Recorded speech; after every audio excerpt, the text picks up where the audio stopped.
Premier League to be sponsorless after 2017. The Premier League has announced a decision that it will not have a title sponsor from season 2016-2017. This is from the 5th of June 2015. The move reflects the organization's desire to mirror major American sports leagues like the NBA and NFL in presenting a clean, in inverted commas, brand. Having been sponsored by Barclays since 2004, in 2016 the competition will be known simply as the Premier League.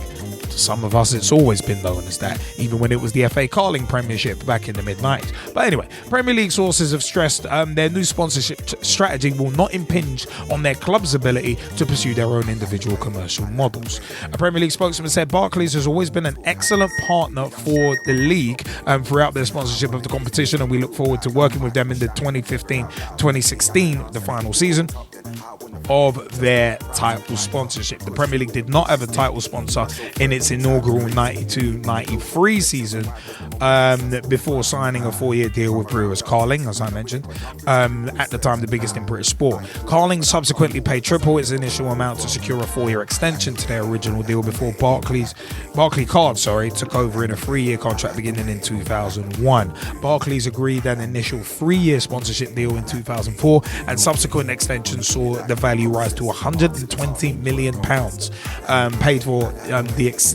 which was paid for the existing 3-year sponsorship in 2012.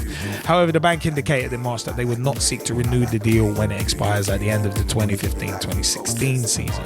Now, staying with money in football, 4th of June 2015, English Premier League clubs achieved record revenues and profits in 2013-2014 as increased TV monies and financial fair play rules took effect. A new report from analyst Deloitte says combined revenues soared by 29% to 3.26 billion, and the clubs made pre-tax profits of 187 million, the first time since 1999. It may mark a turning point in football finance and a new age of significant profitability for top clubs, they said. League revenues were more than in Spain and Italy's top divisions combined, and England's top division also generated in excess of £1 billion more in revenues than its nearest rival, Germany's Bundesliga. As well as pre-tax profits, operating profits increased by 532 million, a huge 649% to £614 million, smashing the previous record by nearly £430 million. The transformation of the Premier League club profitability will fuel even greater global investor interest in the Premier League club, said Dan Jones, head of Deloitte's sports business group. With significant future revenue growth already secured through the recently agreed domestic broadcast deals from 2016-17 to 2018-2019, as well as the success of cost control regulations, the risks associated with investment in Premier League clubs seem to be diminishing. Broadcasting revenue accounted for 54% of the league's total revenue, the highest proportion for any revenue stream in the history of the division. And the broadcasting bonanza is to continue, with deals commencing in 2016-17 already confirmed to be 70% higher than the current deal. Cost control. Meanwhile, Mr. Jones said that financial fair play could be the most significant development in football business since the Bosman ruling. Early signs are that this is the case. Indeed, the change in club profitability in 2013-2014 was more profound than anything we could have forecast, and the league's wages to revenue ratio, always a concern, fell dramatically from 71% to 58%, the lowest since 98-99. Mr. Jones said that with the UEFA financial fair play FFP requirements continuing and the Premier League's own short-term cost control measure currently in force for 2014-2015 and 2015-2016, the wages to revenue ratio should remain close to or below the 60% threshold. UEFA has indicated that it's ready to relax its FFP guidelines. We're going to hit that on a special feature later on in the summer. But Secretary Gianni Infantino has said that's only because the rules have proved successful in achieving considerable improvement in the financial health of European football. I'm going to come back to that. Mr. Jones said that whilst the Premier League was in rude financial health, that had not been translated into success in UEFA's Premier Club competition, the Champions League, with no team in the final since Chelsea in 2012. Premier League finances, so club revenues ranged from 433 million posted by Man United to 83 million, Cardiff City. Combined broadcast revenue up by 48%. Commercial revenue rose by 135 million to 884 million. Matchday revenues increased by 5% to 616 million. Net debt was down by 6% to 2.4 billion. It's still massive. Club wage bills increased by 7%. 19 of the 20 clubs made an operating profit. 14 of the 20 made a pre-tax profit. The first season since 2004-2005 in which no new stadiums opened. Man City led capital spending £94 million on the Etihad and its football academy. Total owner investment at both Chelsea and Man City topped £1 billion at each since their respective takeovers. Now that's something to kind of bear in mind. Outside the Premier League, in England's second tier championship, the combined revenue increased by £54 million or 12% to a record £491 million. However, these clubs continue to pay more in wages, £518 million, than they earned in revenue. The wages to revenue ratio in the second tier was 105% in 2013-2014 compared with 106% in 2012-2013. This resulted in operating losses of 222 million and a combined pre-tax loss of 247. Adam Ball, senior consultant in the sports business group at Deloitte, said championship clubs continue to deliver some alarming financial results. Whilst the desire of individual clubs to reach the promised land of the Premier League is understandable and heightened given the value of the new broadcast deals, the Football League is right to try and ensure this is not at the expense of a long-term sustainability of any club. Obviously, the Football League has financial fair play of their own being enforced, and obviously Blackburn, Nottingham Forest and Leeds have already fallen foul of falling short of those requirements. So it's one of them. I said that's an interesting one there. But it is one of them. I was looking more broadly at the big five European leagues across England, Germany, Italy, France and Spain. Combined revenues grew 15% to 11.3 billion euros.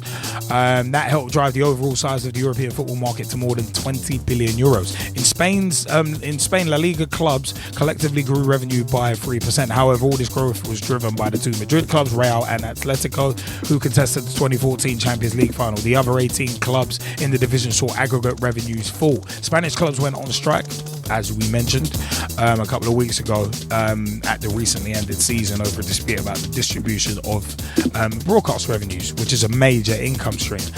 In Italy, there was only a marginal 1% increase in total revenue for clubs in the top league. Deloitte said that Juventus again demonstrated the commercial benefit which other Serie A clubs could copy of investing in and improving matchday facilities. Germany's Bundesliga saw its revenues rise by 13%, consolidating second place in the big five leagues driven by a new set of domestic broadcast rights. Total the revenues in France grew by 15%, led by a 75 million euro revenue growth at Paris Saint-Germain.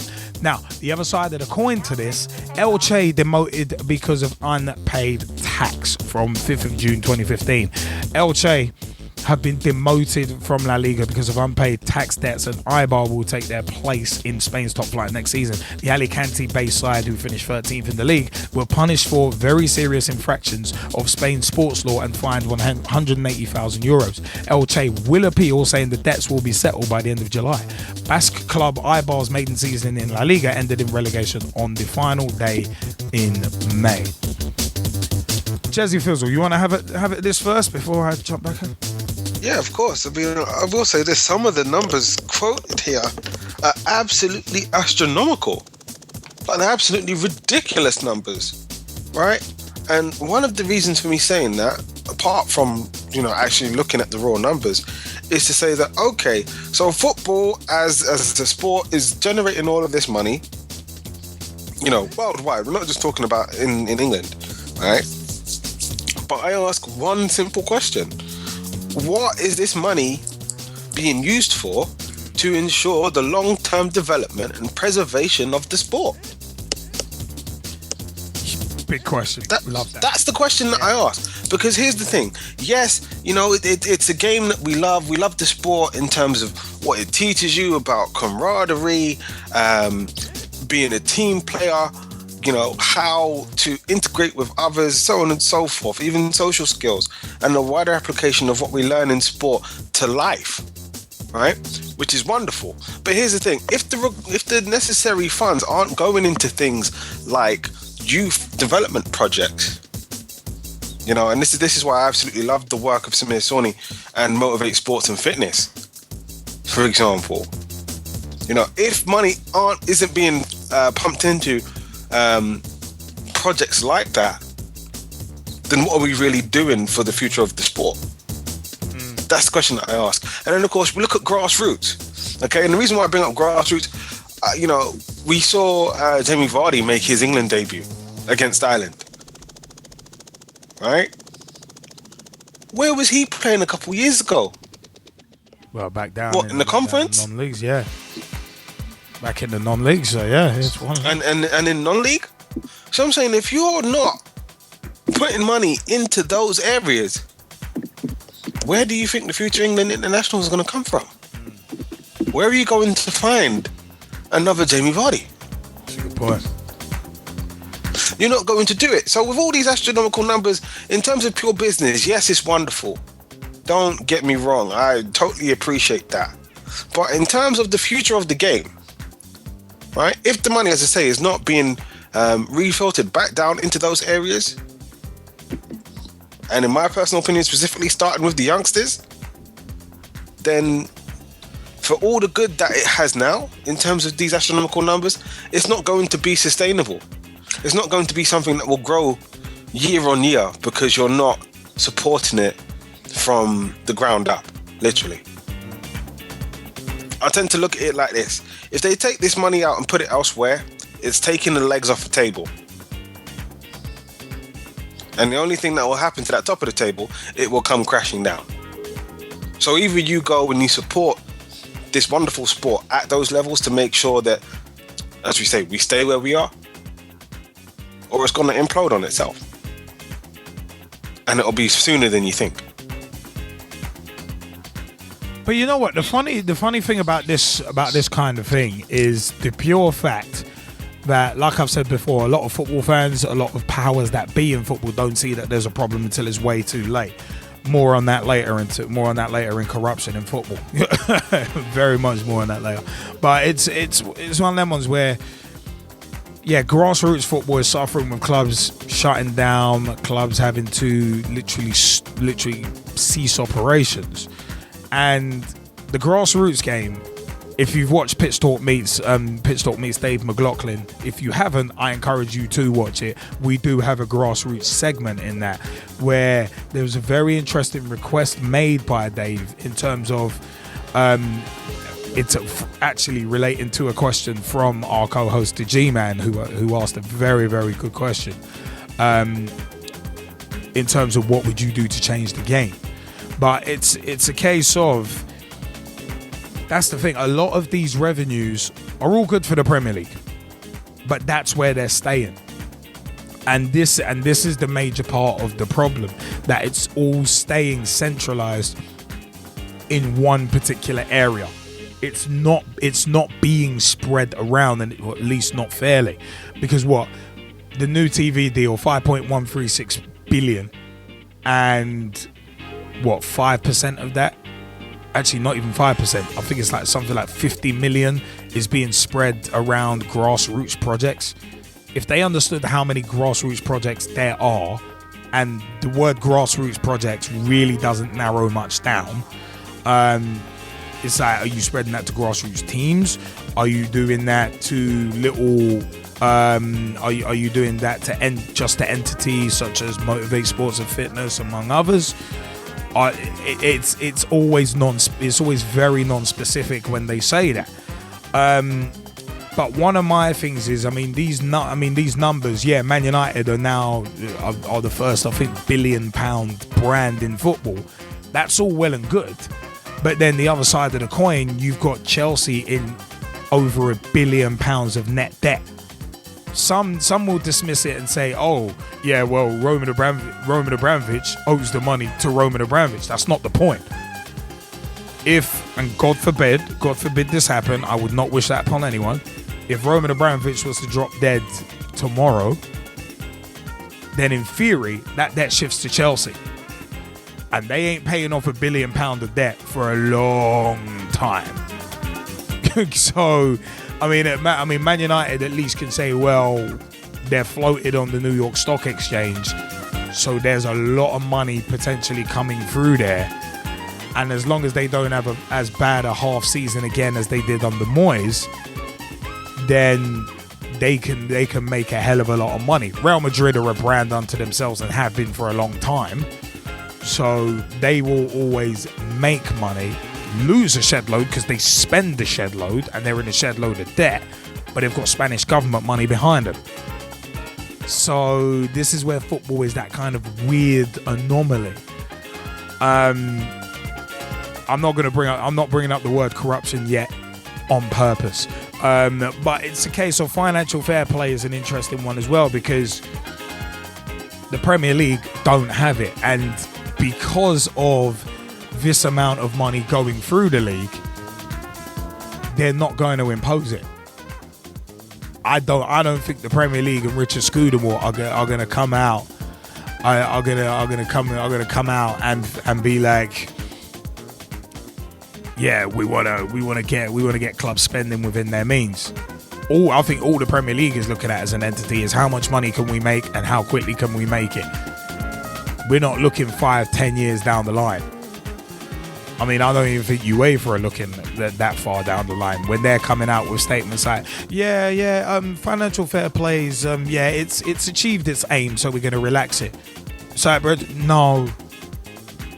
But we'll get into that topic a lot during the summer in a special feature. But it's a case of a lot of these clubs, they're making a lot of money, but you just got to look at the debts that some of these clubs are saddled in, whereby if something happens to their owners, then that gets shifted onto the club. I mean, you look at Man United and the debt that they're running in. I mean, if the Glazers decide to pull out of that club, you know they're going to strip mine it in terms of profit. And they're already really doing that anyway, because the New York Stock Exchange flotation, they're taking 50% of any money Man United make to service their own personal debts, which at one point were like £1.1 billion. So that's what kind of makes me a bit uneasy. Now, it's all good the club being a big brand and making money, but then the question is, where is that money going? And for me, it looks like the money that most of these Premier League clubs are making is going right back into servicing debt. So it's going in circles. Essentially, that money is going in circles. And it's not going to other parts of the game. It's not going into youth in the academy, or at least not in the volume that it really should be. So it's one of them ones. That is always the concern. For me, that is absolutely always the concern. As Gezzie Fizzle said, where is the money going? Where is the money going? And it looks a lot like that money isn't really going anywhere, and it's just staying on top, which is a real shame. Which is actually a real shame. I mean, Gezzie, did you want to jump back in on this? I did, and I think you raised an interesting point about the Premier League and generally the top leagues across football, all looking to keep the majority of the money at the top. And that's exactly where the problem lies, right? I'm not saying that absolutely every league has to be ultra competitive where almost any team in it can win, right? I'm not saying that the top league has to be structured a lot like, say, for example, the Championship or even League One. I'm not saying that, right? Because just through how the game is set up, there are some teams, because of the quality of players, because of the quality of facilities, because of the quality of coaches, they are just better than other teams. These other teams will have to work harder over a longer period of time to get to that level. It's just how the game is, right? But in terms of that sustainability now, for those clubs, I asked the question, why wouldn't you want them spending within their means, right? You want these clubs to continue to exist for a very long time, right? I use the example of Parma, which breaks my heart, Oh, right? yeah. Because We I went over that remember instead, how yeah. good a team they had, right? They had Enrico Chiesa, Hernan Crespo, Lilian Thuram, who else am I thinking of? Gigi Buffon, right? All of those guys were in the same team. Right? So I say this to you. How is it, other than the fact that the top of the top want to keep the money where it is it that Palmer now ceased to exist? And the funny thing is, the money's staying at the top. I mean, the Premier League saying, yeah, we're not going to have a sponsor next season. Yeah, that, you know what? It's one of them ones. Yeah, you might have cut off a slight revenue stream, but the fact of the matter is, like we were talking, and I remember actually saying last week about the Emirates getting renamed. The FA Cup getting renamed the Emirates FA Cup. It's a case of. I mentioned specifically the Premier League having the sponsor Barclays being called the Barclays Premier League hasn't hurt the prestige of it, but at the end of the day, the Premier League is always going to make money because of the clubs that are in it. So they don't necessarily even need a sponsor because there's so much money. There's so much money floating around within the clubs. They don't need it. No, they don't. But at the same time, again, I ask the question, well, why not take the sponsorship money, right? And why not say, right, this is, even though we could have gone without the money, right, what we're actually going to do with it is invest it in lots of different initiatives to ensure the future of the Premier League. Right? So we're going to look at grassroots and say, right, we know that the future Premier League stars, they're going to come from grassroots. They're going to come from the local areas. Right? They're going to come from the schools. So you know what we're going to do? That's where we're going to put the money.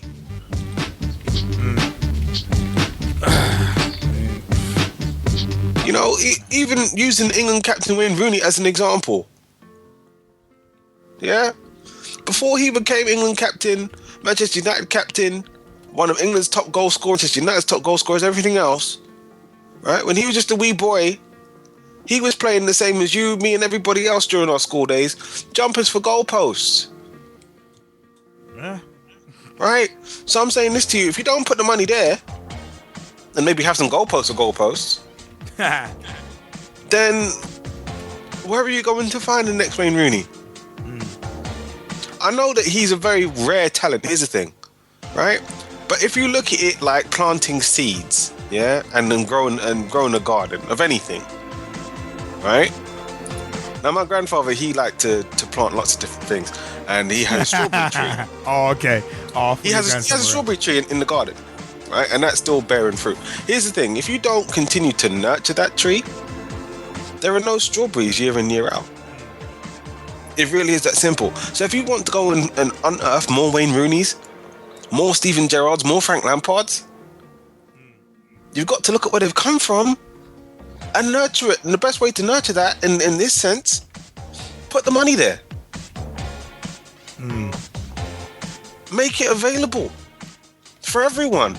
Right, we're talking about the Women's World Cup. Look, if we want to have teams going forward to when the Women's World Cup is expanded to 32 teams, put the money there. Do you know what? It's interesting you mentioned that actually, because the Women's FA Cup has actually just taken on a major tournament sponsor, because the Football Association has agreed a 4-year title sponsorship deal with energy firm SSE for the Women's FA Cup. It's the first major sponsorship of the tournament, which will now be known as the SSE Women's FA Cup. Chelsea ladies and Notts County ladies will compete in this year's final at Wembley on Saturday, 1st of August, which me, you and Gman will be at. The tournament is the largest cup competition for female footballers in England, with 259 teams entering the 2014-2015 edition. This year's final, which will take the new name, takes place the day before the FA Community Shield and will act as a curtain raiser to the 2015-2016 season. So in terms of putting that sponsorship money back into the game, hopefully that will happen. I mean, this is a good thing that the women's game have actually taken on a tournament sponsor. Absolutely. Because that game is growing, and that you can instantly see where money for the women's game is going. It's going straight back into the game for facilities, for paying some of the women a full-time wage, and for them to make a full-time living off the game, or at least going, or at the very least going towards doing that. Now, one interesting thing, and a big shout out to Jennifer Evans. She's tuned in, and she's actually, hey Jen, she's actually just said something very, very interesting. Big shout outs over there to the Welsh Pitch Talk family, baby. It's one of them ones. Oh, good. But you know what? Shout out to the Gman, yo. Of course. You big. You swole. But you know, it's one of them ones where Jennifer Evans has said, just listening to the show, guys, in regards to the revenue not being played back into grassroots English football, most of the Premier League clubs are not in the hands of English owners. So in my opinion, their interest is in no ways going to be about building up the English game. They would probably be investing in their own countries at grassroots, and to meet that is totally understandable. Therefore, just as there is a limit now on how many overseas players any one team can have, do you think the English FA should put some kind of leverage in place to limit the amount of overseas owners of Premiership clubs to preserve our grassroots? Very interesting question there, and a big thank you to Jennifer Evans on that particular question. Now, it's one of them ones. We do have a text in from a certain someone which we're going to come back to, but no, that is a very good question. And you know what? If you're limiting how many overseas players one team can have, then in theory,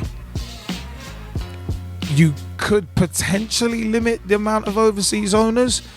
But then I don't know if you really could, because I mean, you can't limit free trade. That's one of the major things. Obviously, you've got owners looking at football clubs as cash cows, and with the figures that we've read out, that's obviously going to continue and grow. But I don't really think you can say, right, we've got our foreign quota, you can't come in. I don't think you can really do that in football, because you can't do a salary cap for similar reasons that you can't limit free trade, and that's from the European court. So it's one of them ones. There's legal minefields within that. So I'm personally not a fan of quotas and that kind of thing. What up, Mott? But it's an interesting one. Caller, you're through to your Monday Night Footballing Fix. Who have we got the pleasure of conversing with? Good evening. Is that the third part of the trifecta? It's the third part of the square. The what? This guy. Who said the square? G-Man, what is up? Not too bad. Just getting to you in a different way today. Via the phone lines. I hear that. Oh, it's one of them ones. But you know what? We're gonna ask everyone in the Skype chat says good evening, by the way. We're just discussing through the Premier League revenues and that. And there's an interesting question from Jennifer Evans in terms of most of the revenue from the recent Premier League deals and that kind of thing, not going back into grassroots football. Do you think the English FA should or even could put some kind of leverage in place to limit the amount of overseas owners of Premiership clubs to preserve our grassroots game? And also, and as an additional question to you and Jazzy and the Skypers as well, would limiting the amount of overseas owners within the English game necessarily boost grassroots? Because the way football is at the moment, it's a cash cow, but it's very much run on short-termist gains, because at the end of the day, most clubs will only give a manager a season before sacking them. In Leeds United's case, they'll give them 6 games. But it's one of them was, would having more English managers actually potentially bolster the focus on the grassroots game and putting money back into it, just purely, and as I said, because the game is so short-termist in nature? Well, my opinion is that I don't know what sort of jurisdiction the English FA would have on limiting overseas owners, because I don't know how that would be impact on the whole, fair trade and whether that's even legal for them to say like someone from overseas can't own a football club within England, whether you can legally bind that. But in terms of whether, an English manager would bolster the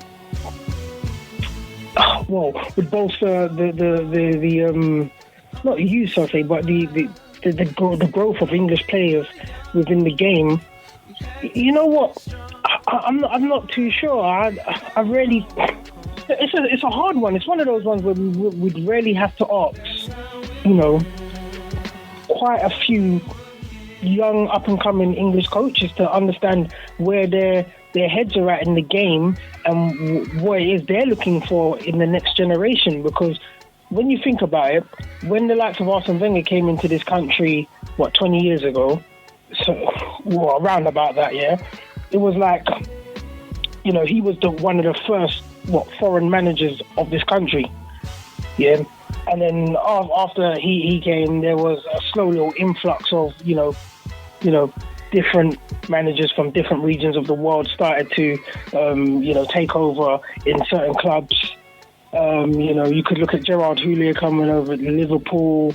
You've seen the likes of recent managers where you had Paulo Di Canio's, the Gus Poyets, who've actually played in the Premiership, where they've been blooded through playing through, and the style of football of what they've seen and what they're used to, and we always get that term that how technical some foreign players from certain regions of the world are, where Africans are stronger, where the English play the fast pace of the game. It's all where that particular person, you can say, where their level of coaching and I guess their culture on the stance of football is at, in terms of what they'll be looking for in the next generation, if that makes sense. Yeah. So in my mind, to answer your question, I don't think it would help bolster the English talent coming through, because again, the way football's evolved in my eyes, it's like we now see it, coaches now see it as a world game. So they're not naturally thinking about blooding through the next English person. They're just looking for the next best talent, and they'll try their hand at trying to get anything that they possibly can. So if they hear about a talent that's in the middle of Cambodia, they don't know nothing about him, but they just heard some great things about him. That it doesn't matter about Errol, who plays down at Hackney Marshes, who might be causing his own little spark. They'll go for the guy in Cambodia because it's probably cheaper. It's worth taking a risk with him in that. And those sort of things. I can just speculate on that, but I'll just throw it to Gezzie, see what his opinion is. Well, thank you, G-Man. Obviously value your view, and I think it's a very interesting point, because here's the thing: if you can't limit players, because of free trade and so on and so forth, how are you going to limit owners? Surely the same rule would apply. In theory, yeah, because there's stuff like free trade. So that would go and essentially rubbish that. Now, I think it's possible that we could improve grassroots? Yes, I do. But that has to be like a mandate from the FA, along with the government, as part of, a multi-part, multi-year plan, right? Where we're talking about improving the prospects of the England team. So if we look at what happened in Germany, right? And even in Spain in regards to, the plans put forward to improve the qualities of their national teams over the years, right? There's cooperation with the FA there. As a matter of fact, the FA has said, right, we need to have X amount of young players playing regularly throughout all levels. Yeah. Right? So I'm saying, why isn't the FA implementing that? Yeah. Wasn't there supposed to be, what was it, like was it 6+5? Yeah, it was supposed to be, yeah. Right? So I'm like, why is that not implemented? If they're really that bothered about the state of the England national team. But then you look at the homegrown rule. But the homegrown rule has huge loopholes in it. I mean, you look at what's it? Emiliano Insua at Liverpool was always touted as an example. Cesc Fabregas was another one who technically would fall into homegrown because of how young these kids are getting bought, if you'll pardon that turn of phrase. But there's always loopholes. There's always loopholes and escape clauses within these rules. That's the only thing. So yeah, for me, I'd just say it's a matter of it has to be something that's highly coordinated with the leagues and the FA for the betterment of the national team. Otherwise, we don't get to the levels where Spain and Germany are at. It really is that simple. Even the Netherlands, right? We look at Holland, and I say to you, in terms of young Dutch talent, yes, there's sprinklings of talents from other countries. But if you actually look at the Eredivisie, there's lots of young Dutch players playing in it. And for me, that's the big difference. You know, versus, for example, a Premier League. Now, I know that La Liga, it's a bit more heavy and dense in terms of foreign stars now. But they're still able to field a very, very good national team. Yeah. And I think that's the difference, right? In that, you know, now you look at this national team, and I'm not holding up the golden generation because they're amazing and they won loads of things. No, but in terms of quality, man for man, versus the England team now, you're saying to yourself, "Gosh, you know, like I really wish that we had that golden generation again now." Yeah. Right. Whereas you're looking at this team now and you're like, "Well, who's there?" Right? Like literally, that's the question. You say, what? Joe Hart, maybe on a good day. Wayne Rooney, maybe on a good day. And literally, for the rest of the team, you say, well, that's about it. Right? You actually ask the question, who else is there? What, Jordan Henderson, maybe? And that's a big question mark. Hey. None of the centre backs. Yeah. Right? What left back? What right back? Right? What other midfielders? And all right, you might want to throw out Raheem Sterling, but you say, what, is he a seasoned international? Has he won anything? No. No, exactly. So again, you look at the rest of the team and you say, well, what is there? What, Daniel Sturridge? And you say, all right, maybe, but who else? What else? And it's not really there. And I think if you have something like what we're talking about in terms of that multi-year, multi-point, multi-step plan that's mandated by the FA, adhered to by the leagues, look, you'd have a lot more quality about because they'd be playing on a regular basis. It really is that simple. But you know what? Yeah, we've got Ryan Sonley who wanted to jump in on this issue as well. Ryan, you want to have at it before we move on? Yeah. Well, when we were took over by the Japanese investors, we never had I played for Plymouth Argyle Disability, and we had no money come into our section of the disability football, and we struggle. I mean, at the moment we're actually classed as a different team to Plymouth Argyle as we were 8 years ago. I mean, I've been with them 8 years next month, and we were Plymouth Argyle. We used to have the badge on our kits. The last 2-3 years, we've not been able to have the badge on the kits due to not having the money and being sort of not in their eyes as Plymouth Argyle. And it was wrong because we were given that title, and the head coach of the whole group, because we have like 5 different teams in different leagues but play on the same day. We have like 5 different coaches and so on. But I mean, the head coach Graham Arles, he gets paid by the club to train us each week, every Tuesday, and we used to do it Tuesday, Friday, 7:30 to 8:30.